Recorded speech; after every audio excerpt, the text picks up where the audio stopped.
نحمده ونصلي ونسلم على رسوله الكريم أما بعد فأعوذ بالله من الشيطان الرجيم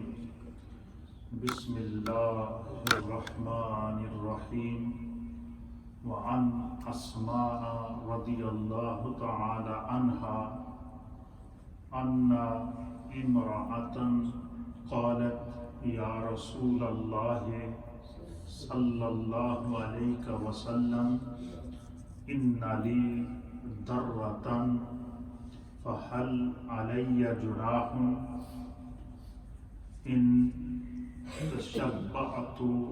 من زوجی غیر الذی یعطینی فقال المتشبع بما لم يعطى كلابس ثوب ذور رواه البخاري او كما قال عليه الصلاة والسلام ان الله وملائكته يصلون على النبي يا ايها الذين امنوا صلوا عليه وسلموا تسليما اللهم صل على سيدنا محمد وعلى آل سيدنا محمد وبارك وسلم الصلاة والسلام عليك يا سيدي يا رسول الله وعلى آلك وأصحابك يا سيدي يا حبيب الله الصلاة والسلام عليك يا سيدي يا رسول الله وعلى آلك وأصحابك يا سيدي يا رحمة للعالمين. حمد و صلوات کے بعد حضرات محترم، ہماری ہفتہ وار مجلس ذکر و دعا اور درس و تدریس میں ہم اپنے پیارے آقا و مولا جناب سید العالمین محمد الرسول اللہ صلی اللہ تعالی علیہ وآلہ وسلم کی کوئی نہ کوئی پیاری بات، کوئی نہ کوئی پیاری حدیث اور کوئی نہ کوئی دین کا وہ علم جس کے کرنے سے ہمیں نیکیاں ملتی ہیں اور جس کے نہ کرنے جس سے سرکار نے منع کیا ہے، اور اگر ہم اس کام کو کریں تو وہ ہمارے لیے گناہ ہو، اور پھر اللہ تعالیٰ کے حبیب علیہ الصلوۃ والسلام نے جو اپنی قیامت تک آنے والی امت کو انسانیت کے ناطے اور مسلمان ہونے کے ناطے اور اسلام پر عمل پیرا ہونے کے ناطے اور قرآن حکیم پر عمل کرنے کے ناطے سرکار دو عالم صلی اللہ تعالیٰ علیہ وسلم نے اپنی امت کی جو اصلاح کی ہے، یہ پند و نصائح اور تبلیغ و تعلیم اور تعلیم و تعلم کا یہ سلسلہ یہ قیامت تک جاری رہے گا. اور ہر دفعہ جب بھی آپ نبی پاک صلی اللہ علیہ وسلم کی کوئی بات سنیں گے تو آپ کے روح کو تازگی ملے گی. آج میں نے آپ کے سامنے جس حدیث پاک کا انتخاب کیا ہے، اس کو امام بخاری نے صحیح بخاری کے اندر نقل کیا ہے، امام مسلم نے صحیح مسلم کے اندر نقل کیا ہے، صاحب مشکات نے مشکات شریف کے اندر نقل کیا ہے، اور دیگر محدثین نے اس حدیث کو نقل کیا ہے.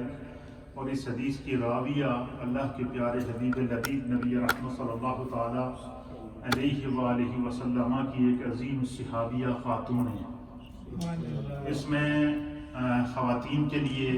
ہماری مائیں بہنیں جو اس وقت اس پروگرام کو سن رہی ہیں، چاہے وہ یہاں مجلس میں ہوں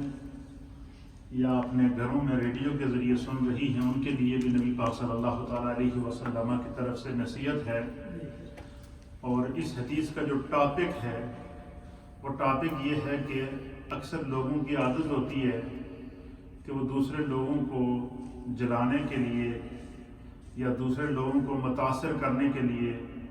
کوئی بھی بات کرتے ہوئے اس میں تھوڑی سی جھوٹ کی ملاوٹ کر دیتے ہیں، اور نیت یہ ہوتی ہے کہ چلے بندہ گل سنی تو کم از کم اس میں پتہ دے چلے. تو عام باتوں کے اندر جھوٹ موٹ کی جو لوگ ملاوٹ کر دیتے ہیں، تو اس حوالے سے یہ حدیث ہے. اور اس میں خاص طور پر اللہ کے حبیب علیہ السلام نے اسلامک بہنوں کے لیے تعلیم و تربیت کا اہتمام کیا ہے اور ان کو پیغام دین دیا ہے، اور اسی طریقے سے قیامت تک آنے والے ہر امتی کے لیے اس میں درس ہے. اللہ کے پیارے حبیب لبیب نبی رحمت جناب سید العالمین محمد رسول اللہ صلی اللہ تعالیٰ علیہ وسلم تشریف فرما تھے، تو حضرت اسما رضی اللہ تعالی عنہا آپ بیان کرتی ہیں کہ حضور علیہ السلام تشریف فرما تھے تو انا امرأتن کہ ایک خاتون، ایک عورت نبی پاک صلی اللہ علیہ وسلم کی بارگاہ میں حاضر ہوئی، تو اس عورت قالت، تو اس عورت نے یہ آپ حدیث میں سنتے ہیں نا، قالا، قالت، قالو، یہ تین صیغے۔ قالت اگر کہیں گے تو اس کا معنی ہوتا ہے کہ اس مؤنث اس عورت نے کہا یا اس فیمیل نے کہا، اور قالا کہیں گے تو اس کا مطلب ہے کہ اس میل مرد نے کہا، مذکر اور مؤنث کے صیغوں کے لیے۔ جب قالو کہیں گے تو قالو کا معنی ہوتا ہے یہ جمع کا صیغہ ہے کہ اس مجلس میں موجود جتنے لوگ ہیں سب نے کہا۔ تو حضرت اسما کہتی ہیں کہ انا امرأتن، ایک عورت جو ہے نبی پاک صلی اللہ علیہ وسلم کی بارگاہ میں حاضر ہوئی، قالت، تو اس عورت نے نبی پاک کی بارگاہ میں عرض کیا، یا رسول اللہ، اے اللہ کے پیارے رسول صلی اللہ تعالیٰ علیہ وآلہ وسلم، میرے ماں باپ آپ پر قربان ہو جائیں، ان لی درۃ، اے اللہ کے حبیب میری ایک سوتن ہے، جس کو اسی اپنی زبانی سوکن کہتے ہیں، اردو میں اس کو سوتن کہتے ہیں، کہ میری ایک سوکن ہے، یعنی میرے شوہر نے 2 شادیاں کی ہوئی ہیں، تو جو اس کی دوسری بیوی ہے وہ میری سوتن ہے۔ تو اس صحابیہ نے عرض کیا کہ آپ دیکھیں کہ اس سے آپ یہ بھی اندازہ لیں کہ نبی پاک صلی اللہ علیہ وسلم کے دور کے اندر جو صحابیہ خواتین ہوتی تھیں، ان کے دل کے اندر اگر کوئی کسی قسم کا کوئی گناہ کا شائبہ بھی آئے نا،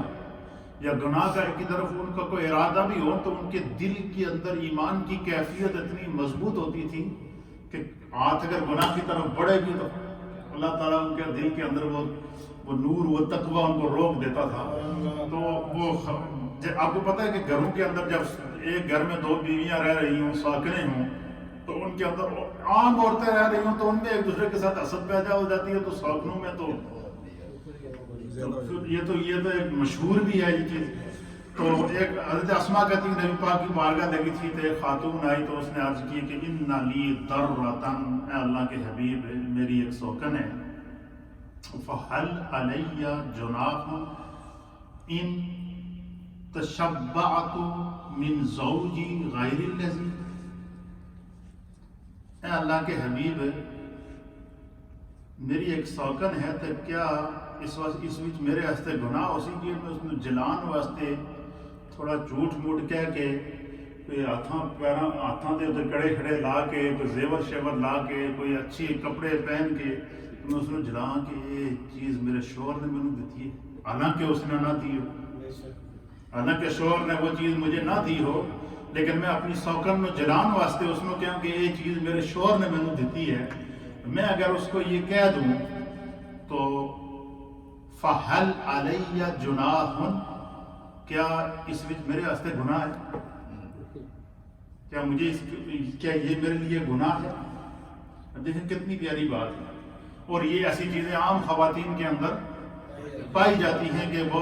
دوسری عورت کو دکھانے کے لیے کہتی کہ یہ میرے میاں نے مینوں لے کر دیتی ہے، حالانکہ اس نے نہیں لے کر دی ہوتی ہے، تو اور پھر ہو بھی ساکن، میاں نے تو پہلے ہی خیر نہیں تو وہ ساکن کہہ دے کہ اس میں سانے دی چوڑیاں کن کے دی دیا تو اس نے نہ کن کے دی دیا ہوتا ہے۔ تو اب انہوں نے کہا کہ کیا فہل علیہ جناح، کیا میرے لیے اس میں گناہ ہے؟ تو حضرت اسما کہتی ہے کہ فقال، پس رسول اللہ صلی اللہ تعالیٰ علیہ وآلہ وسلم نے اس خاتون کو مخاطب کر کے فرمایا، المتشبع بما لم یعطا کلابس ثوب زور، حضور علیہ السلام نے ان کو منع کیا کہ انہوں نے کہا کہ اگر تو اپنی سوکن ہوں اگر یہ کہہ کر کے مجھے فلاں چیز میرے شوہر نے مجھے لے کر دی ہے اور وہ اس نے تمہیں لے کر نہ دی ہو، تو حضور نے فرمایا کہ یہ جھوٹ ہوگا، ایسا نہیں کرنا چاہیے۔ فرمایا اگر کسی نے ایسا کر دیا تو وہ یوں سمجھ لے کہ اس نے اپنے پورے جسم کے اوپر جھوٹ کا لباس پہنا ہے، کیا فرمایا کہ وہ یوں سمجھ لے کہ اس نے اپنے جسم کے اوپر جھوٹ کا لباس پہنا ہے۔ اب اس حدیث پاک میں جو چیزیں سمجھنے کی ہے، ایک تو یہ کہ اس میں پہلا سبق کیا ہے کہ اکثر ہم لوگوں کی عادت ہوتی ہے کہ دوسرے کو بات ثابت کرنے کے لیے جو خلاف واقعہ بات ہوتی ہے وہ بھی اس میں شامل کر دیتے ہیں، جھوٹ موٹ کی باتیں شامل کر کے اس واقعے کو ذرا زیادہ دلچسپ بنا کے ہم پیش کر دیتے ہیں۔ تو اس سے حضور علیہ السلام نے منع فرمایا کہ یہ جھوٹ کے زمرے میں آتا ہے۔ سمجھ لو جب بندہ اپنی سچی بات کے اندر جھوٹ کی ملاوٹ کرتا ہے، حضور نے فرمایا وہ سمجھ لیں کہ اس نے اپنا پورا جسم جھوٹ کے لباس سے ڈھانپا ہوا ہے۔ اس چیز سے آپ نے منع کیا۔ اور پھر اسی طریقے سے حدیث بالا کے اندر یہ جو حدیث آپ کے سامنے پیش کی گئی ہے، اس میں جو ہے ایک صحابیہ کا آپ ایمان دیکھیے کہ ان کے دل کے اندر ایک کھٹکا پیدا ہوا، لیکن وہ اگر کر بھی سکتی تھی، لیکن کیونکہ دل کے اندر تقویٰ موجود تھا، ایمان کا نور موجود تھا، تو انہوں نے وہ عمل کرنے سے پہلے جو ہے وہ دل کے اندر گناہ کا ارادہ ہوا تو سرکار سے پوچھ لیا۔ اللہ کے حبیب علیہ السلام نے قیامت تک آنے والی تمام خواتین و احباب کو اس کے اندر نصیحت شامل کر دی، اور فرما دی کہ ان کے دل میں یہ خیال آیا کہ اپنی سوتن کو نیچا دکھانے کے لیے میں جھوٹ کہہ دوں، مجھے شوہر نے فلاں چیز لے کر دی ہے تاکہ اس کا دل جلے اور مجھے خوشی ہو، تو اللہ کے حبیب علیہ السلام نے اس سے منع کیا۔ پھر اسی طریقے سے ایک اور حدیث پاک کے اندر آتا ہے، اور بڑی ایمان افروز حدیث، آپ سنیں گے تو آپ کا ایمان تازہ ہو جائے گا، کہ ہم چھوٹی چھوٹی باتیں آپس میں کرتے ہیں، حالانکہ ہمیں یہ معلوم ہوتا ہے کہ یہ بات میں جو کر رہا ہوں اصل گل ہو رہا ہے، لیکن میں اس میں کچھ اور بنا کے پیش کر رہا ہوں۔ یہ اس چیز سے شریعت نے منع کیا، اور یہ انتہائی ضروری ہے۔ چھوٹی چھوٹی باتوں سے ہمارے اعمال ضائع ہو رہے ہوتے ہیں، لیکن ہمیں اس چیز کا پتہ نہیں چلتا۔ حدیث پاک کے اندر آتا ہے، اس حدیث کو صاحب مشکات نے نقل فرمایا ہے کہ حضور اقدس صلی اللہ تعالیٰ علیہ وسلم کی بارگاہ میں ایک شخص حاضر ہوئے اور انہوں نے دریافت کیا کہ یا رسول اللہ، یا حبیب اللہ، ایمان کی علامات کیا ہیں؟ پچھلی منڈے کو ہم نے آپ کی خدمت میں پیش کیا تھا کہ حضور سے صحابہ نے عرض کیا کہ یا رسول اللہ، ایمان کی حلاوت کیا ہے، مٹھاس کیا ہے؟ پچھلے ہم نے ایمان کی مٹھاس کو پڑھا تھا، اور اس حدیث میں صحابہ نے عرض کیا کہ یا رسول اللہ، ایمان کی علامت کیا ہے؟ تو نبی اکرم صلی اللہ تعالیٰ علیہ وآلہ وسلم نے فرمایا، اذا سرت کا حسنت کا۔ نبی پاک صلی اللہ علیہ وسلم نے فرمایا کہ ایمان کی علامات میں سے، ایمان کی پہچان اور اس کی علامت یہ ہے کہ اذا سرت کا حسنت کا، کہ جب تو نیکی کرے تو تیرے دل میں خوشی محسوس ہو۔ ایمان کی علامت کیا ہے کہ جب تم سے نیکی سرزد ہو جائے، نیکی کرو اور تمہارے دل کو خوشی ہو کہ یار یہ کام جڑا میں کیتا ہے، اس سے میرا اپنا دل مطمئن ہے۔ فرمایا ایمان کی علامات میں سے ایک علامت، ایمان کی پہچان یہ ہے کہ جب تم نیکی کرو تو تمہارے دل کو کیا ہو؟ خوشی ہو۔ اور دوسری علامت کیا؟ حضور صلی اللہ علیہ وسلم نے فرمایا وَسَاعَتْ کا سَيِّعَاتُ کا فَأَنْتَ مُؤْمِنٌ۔ حضور علیہ السلام نے فرمایا کہ ایمان کی دوسری علامت یہ ہے کہ جب تھوڑے کو گناہ ہو جائے تو آپ کا دل مطمئن نہ ہو، دل کے اندر کھٹکا پیدا ہو جائے، دل میں دکھ پیدا ہو، دل کے اندر پریشانی پیدا ہو۔ نیکی کرنے سے دل میں خوشی پیدا ہو اور گناہ کرنے سے دل کے اندر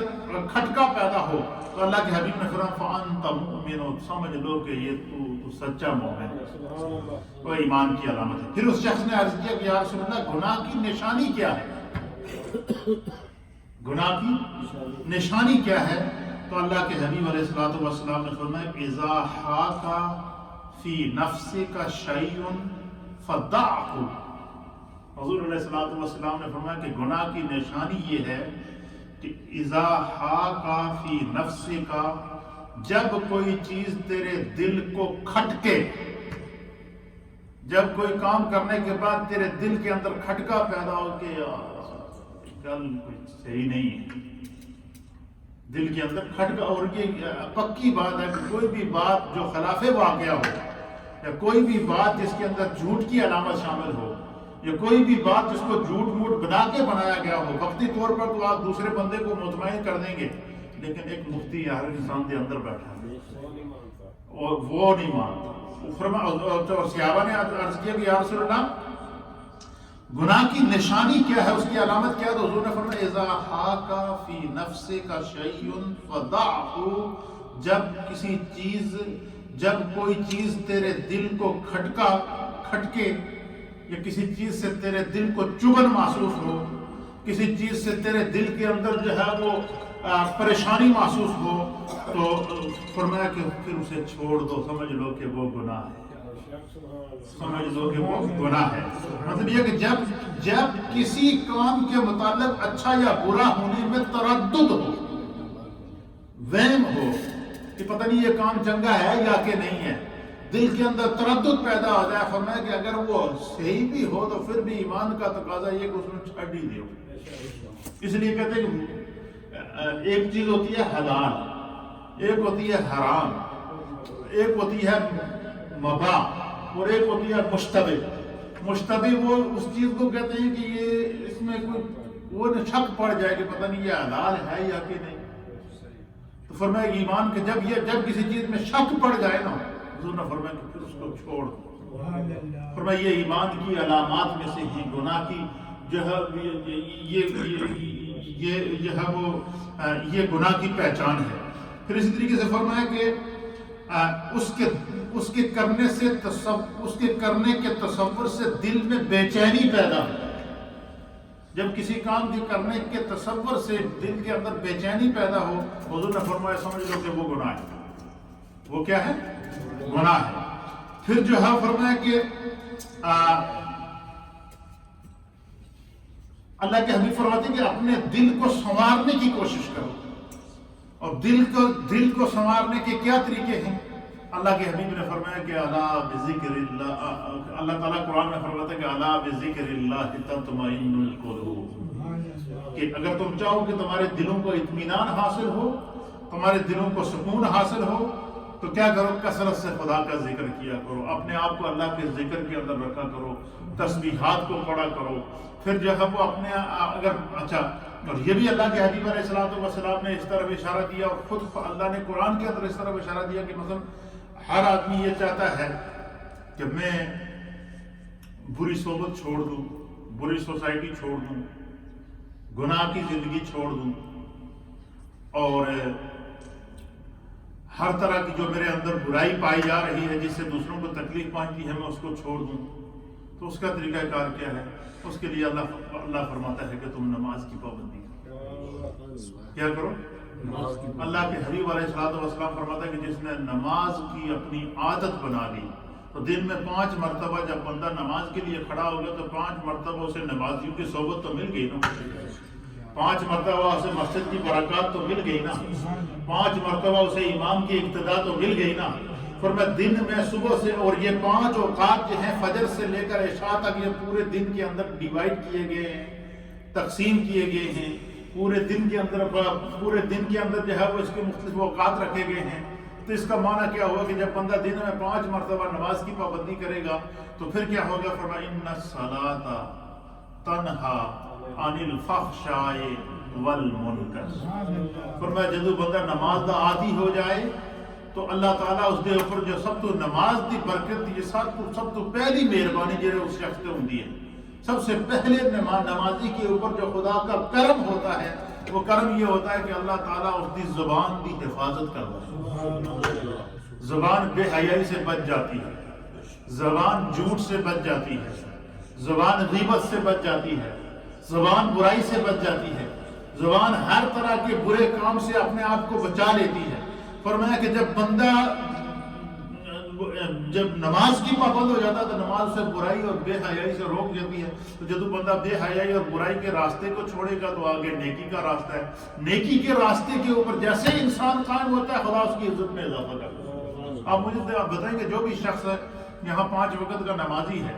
اور ہر وقت نماز کے اندر نظر آتا ہے، جماعت سے نظر آتا ہے، نماز میں نظر آتا ہے، اللہ کے ذکر میں نظر آتا ہے، تلاوت میں نظر آتا ہے، دیکھنے والا بندہ چاہے اسے مسجد میں دیکھے یا باہر دیکھے، وہ بندہ کہتا ہے ارے بندہ نیک ہے، اللہ اس کی عزت میں کیا کر دیتا ہے؟ اضافہ کرتا ہے۔ اور وہی اس کے برعکس اگر دوسرا بندہ ہے نماز نہیں پڑھتا ہو، نماز کے ٹائم پر باہر پھرتا رہتا ہے، برے دوستوں کی صحبت میں رہتا ہے، غلط سوسائٹی میں رہتا ہے، برے کاموں میں مبتلا رہتا ہے، اور اندر نماز ہو رہتی ہے، باہر جو ہے وہ اپنے برے دوستوں کے ساتھ کھڑا رہتا ہے، تو جو بھی گزرنے والا وہ دیکھ کر کہتا ہے کہ یار یہ بندہ ٹھیک نہیں ہے، یہ بندہ کیا ہے، ٹھیک نہیں ہے۔ تو فرمایا کہ اگر آپ یہ چاہیں کہ خدا آپ کو برائی سے بچا کے رکھے، بری باتوں سے بچا کے رکھے، گناہ سے بچا کے رکھے، تو فرمایا نماز کی پابندی کرو۔ تم نماز کی پابندی کرو گے، خدا تمہاری عزتوں میں اضافہ کرے گا، ایک بات۔ دوسرا، جب بھی بات کرو سچ بولو۔ اللہ کے حبیب علیہ الصلوۃ والسلام نے فرمایا کہ یہ سچ ایک ایسی جو ہے وہ اللہ کی طرف سے ایک ایسا یہ انسان کے اوپر کرم ہے کہ سرکار دو عالم صلی اللہ علیہ وسلم نے دیکھیں اس خاتون کے جواب کے اندر کیا فرمایا کہ بے شک تو اپنی بات میں ملاوٹ کر کے دوسری اپنی سوکن کو تو جلا دے گی اور تمہارا دل اس سے مطمئن ہو جائے گا، لیکن اللہ اور اس کا رسول تم سے ناراض ہوگا۔ حتیٰ کہ یہاں تک حضور علیہ السلام نے فرمایا کہ اگر تم بعض لوگوں کی عادت ہوتی ہے نا، جیسے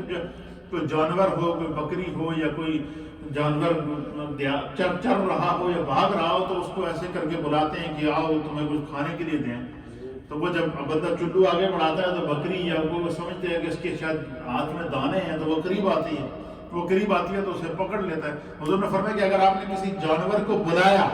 اور تمہارے ہاتھ خالی تھے تو یہ تمہارا جھوٹ لکھا جائے گا،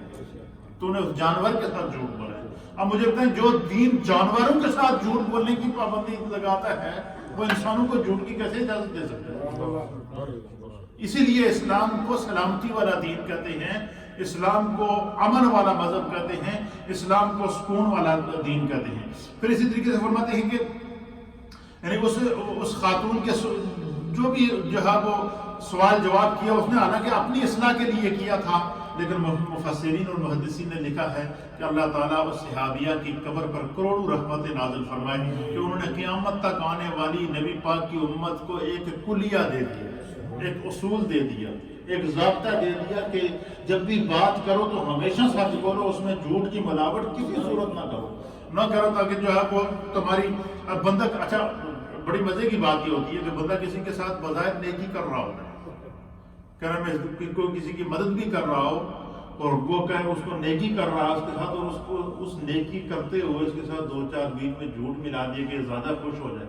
وہ تو خوش ہو جائے گا جو تو نے نیکی کی ہے اس کو بھی تم ضائع کر رہا ہے۔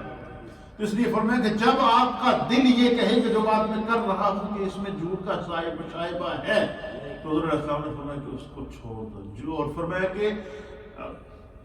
جو بندہ سچ بولتا ہے تو سچائی کیا ہوتی ہے؟ فرمایا کہ یہدی الی الجنہ، سچائی انسان کو ایسے راستے کے اوپر ڈال دیتی ہے جو سیدھا اس کو جنت میں لے جاتی ہے، اور جھوٹ جو ہے وہ یہدی الی الفجور، جھوٹ اس کو اور دوسرے جھوٹ کی طرف لے جاتا ہے، دوسرا جھوٹ اس کو تیسرے جھوٹ کی طرف لے جاتا ہے، تیسرا جھوٹ اسے چوتھے جھوٹ کی طرف لے جاتا ہے، کرتے کرتے نبی پاک نے فرمایا کہ ایک دن ایسا ہوتا ہے کہ اس کا دل سیاہ ہو جاتا ہے، پھر اس میں خیر اور شر کی تمیز ختم ہو جاتی ہے۔ تو یہ چھوٹی چھوٹی باتیں ہیں جس کو اپنی اصلاح کے لیے ہمیں سمجھنا انتہائی ضروری ہے۔ اس سے معلوم ہو کہ جس طرح غلط بات سے زبان جھوٹی ہو جاتی ہے، غلط کردار سے آزاد کو جو انسان کے آزاد بھی جھوٹے قرار پاتے ہیں۔ یہی وجہ کہ نبی پاک صلی اللہ علیہ وسلم نے فرمایا کہ اگر جھوٹ موٹ کی بات کر کے آپ نے دوسرے کو تو خوش کر دیا وہ تو خوش ہو جائے گا، لیکن آپ یوں سمجھ لیں کہ آپ نے پورا لباس جو ہے نا کلاب سن ثوبی ذور، یوں سمجھ لو کہ آپ نے پورے بدن کو جھوٹ کے ساتھ ڈھک دیا۔ اسی لیے فرمایا کہ نبی پاک صلی اللہ علیہ وسلم نے فرمایا کہ روزہ یہ نہیں ہے کہ بندہ صرف کھانا پینا چھوڑ دے، صبح سے لے کر شام تک بھوکا رہے اور باقی جو کچھ مرضی کرتا رہے کہ میں روزے سے ہوں۔ فرمایا نہیں، جب بندہ روزہ رکھے تو اس کی آنکھ کا بھی روزہ، اس کے کان کا بھی روزہ، اس کی ہاتھ کا بھی روزہ، اس کے قدم کا بھی روزہ، اس کے چھت کا بھی روزہ۔ کیوں؟ یہ تعلیم کیوں دی جا رہی ہے؟ تاکہ جب بات کرو سچائی کا معنی کیا ہے کہ ہماری اس بات کے تصور کے اندر جھوٹ کا شائبہ نہ ہو۔ تو ان چیزوں سے بچنے کے لیے ہمیں جو ہے نصیحت کی گئی ہے۔ پھر اسی طریقے حضور علیہ السلام کی اس ارشاد سے ہر اس شخص کو نصیحت اور عبرت حاصل کرنا چاہیے جو کسی چیز کا مالک نہ ہو اور اس کو ظاہر کرتا ہو کہ میں اس کا مالک ہوں۔ اور یہ اکثر ہم میں سے ہر ایک آدمی کے اندر یہ چیز پائی جاتی ہے، یہ بیماری ہم میں سے ہر ایک آدمی کے اندر پائی جاتی ہے۔ جب وہ فرمایا کہ جو اگر اس چیز کا مالک نہیں ہے تو اس کو ظاہر کرتا ہو تو میں اس کا مالک ہوں، تو فرمایا اس سے بچنا چاہیے۔ فرمایا جیسے بہت سی عورتیں مانگ کر، یہ دیکھیں کتنی بڑی نصیحت کی گئی ہے یہ، کیونکہ خواتین کا موقع تھا، اس کے اوپر ہمارے استاد صاحب اس کی شرح کے اندر لکھتے ہیں اس حدیث کی کہ بہت ساری عورتیں ایسی ہوتی ہیں کہ جو جیسے شادی بیاہ میں جاتی ہیں تو دوسری عورتوں سے کپڑے مانگ کے لے جاتی ہیں، سوٹ مانگ کے لے جاتی ہیں، اچھے کپڑے پہن کے جاتی ہیں. آج کل تو رواج ہے نا، شادیوں میں جاتی ہیں عورتوں تو لہنگا پہن کے جاتی ہیں، تو ہر ایک کے پاس لہنگا نہیں ہوتا، دوسری کو کہتی ہیں جو شادی میں جس کو دعوت نہیں ہے، دوست ہے، یا تو اپنا لہنگا من دے دے. اب وہ شادی میں جب وہ تیار ہو کر لہنگا پہن کر جاتی ہے تو ساتھ میں دوسری سہیلیاں پوچھتی ہیں یار کتنا پیارا تیرا لہنگا ہے، تو وہ کہتی ہے جی میرے شوہر نے خرید کے دیتا ہے، میں نے لیا ہے. تو اس حدیث کی شرح کے اندر ہمارے استاد محترم محدث اعظم سید ملت استاذ العلماء حضرت علامہ غلام رسول صاحب سعیدی، اللہ تعالیٰ آپ کی قبر انور پر کروڑوں رحمتیں نازل کرے. آپ فرماتے ہیں کہ جس طرح نبی پاک صلی اللہ علیہ وسلم نے اس عورت کو منع کیا کہ تم جھوٹ موٹ کی باتیں کر کے اپنی سوگن کو جلانے کے لیے کرے گی تو تیری نیکیاں ضائع ہو جائیں گی، اس کی نیکیوں میں اضافہ ہو جائے گا،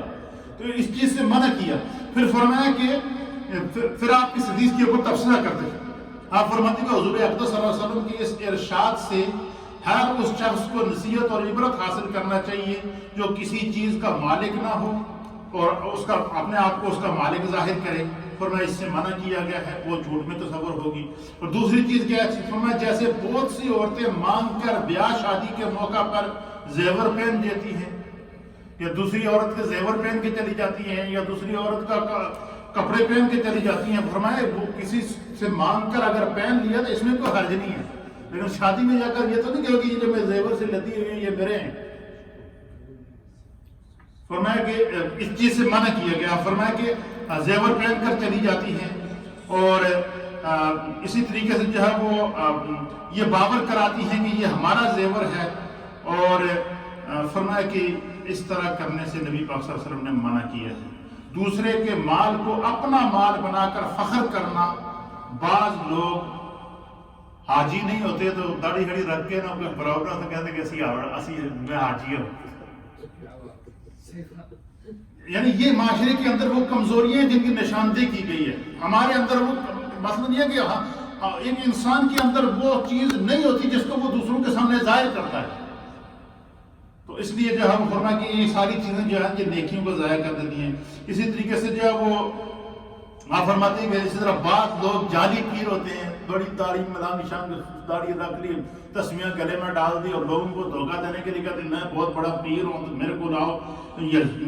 فرمایا کہ یہ وہ جعلی پیر تو ہو سکتا ہے لیکن اللہ اور اس کے رسول کے نزدیک وہ جھوٹا ہے. پھر اسی طریقے سے کہتے ہیں ہر وہ چیز جس کے اندر بناوٹ اور تصنع پایا جائے. بناوٹ اور تصنع کا معنی یہ دکھاوا پایا جائے کہ وہ چیز اس کی ہے نہیں اور اس کو ظاہر کر رہا ہے کہ میں ہوں. تو فرمایا کہ یہ اس کو اللہ اور اس کے رسول نے جو ہے وہ اس سے منع کیا ہے. پھر نبی پاک صلی اللہ تعالیٰ علیہ وآلہ وسلم نے فرمایا کہ پھر آپ فرماتے ہیں کہ دیکھو اس حدیث میں حضور اقدس صلی اللہ علیہ وسلم نے کیسی مبارک نصیحت فرمائی ہے کہ کسی دشمن کو جو ہے نا اس کو نیچا دکھانے کے لیے بندہ یہ کہے گی کہ میں اپنی طرف سے میں نے بہت بڑا تیر مارا ہے. کیونکہ فرمایا کسی چیز کے اندر گناہ کا شائبہ بھی پایا جائے اس سے آپ کو منع کیا گیا ہے. اللہ تعالیٰ ہمیں دین کو سمجھتے. اس حدیث سے ہمیں بہت سارے سبق ملے ہیں. کیا سبق؟ کہ عام باتیں کرتے ہوئے ہمیں اس میں جھوٹ کی ملاوٹ نہیں کرنی چاہیے. اس میں ہماری اسلامک بہنوں کے لیے، ہماری ماؤں بہنوں کے لیے یہ نصیحت ہے کہ وہ دوسری عورتوں کو دکھانے کے لیے جب وہ یہ جو ظاہر کرتی ہے کہ یہ چیز فلاں میری ہے، فلاں میری ہے، فلاں میری ہے، حالانکہ اس کی نہیں ہے، تو فرمایا کہ وہ اس کے جھوٹ کے زمرے میں آتی ہے. فرمایا کہ جو خدا نے آپ کو دی ہے اور اس کو آپ دھڑلے سے ظاہر کریں. اللہ فرماتا ہے وَأَمَّا بِنِعْمَةِ رَبِّكَ فَحَدِّثْ. خدا نے دیا ہے تو اس کا اظہار کریں. اس کا اظہار اس کا شکر ہے، لیکن شکر کے طور پر اس کو ظاہر کرنا کہ خدا کا فضل ہے، اس نے مجھے عطا فرمایا ہے اور وہ اس کی اپنی ہو تو اس کو ظاہر کرنے کا بھی شریعت حکم دے رہی ہے. لیکن ایک چیز اپنی نہیں ہے تو اس کو اپنا بنا کے ظاہر کرنا، اس کے لیے شریعت نے منع کیا ہے. اور یہ چیز اس کا یہ صرف خواتین کے مسائل کے اندر نہیں ہے، مردوں کے اندر بھی ہر وہ چیز جو اس کی نہیں ہے وہ اس کو اپنا ظاہر کر کے پیش کرتا ہے. یہ بھی جھوٹ کے زمرے میں آتا ہے. جھوٹ کی یہ وہ اقسام ہے جس کو ہم معاشرے کے اندر جھوٹ نہیں سمجھتے، حالانکہ وہ جھوٹ ہوتا ہے. یہ ساری وہ چیزیں ہیں جن کا سمجھنا انتہائی ضروری ہے، لازمی ہے. اللہ ہمیں دین کو سمجھنے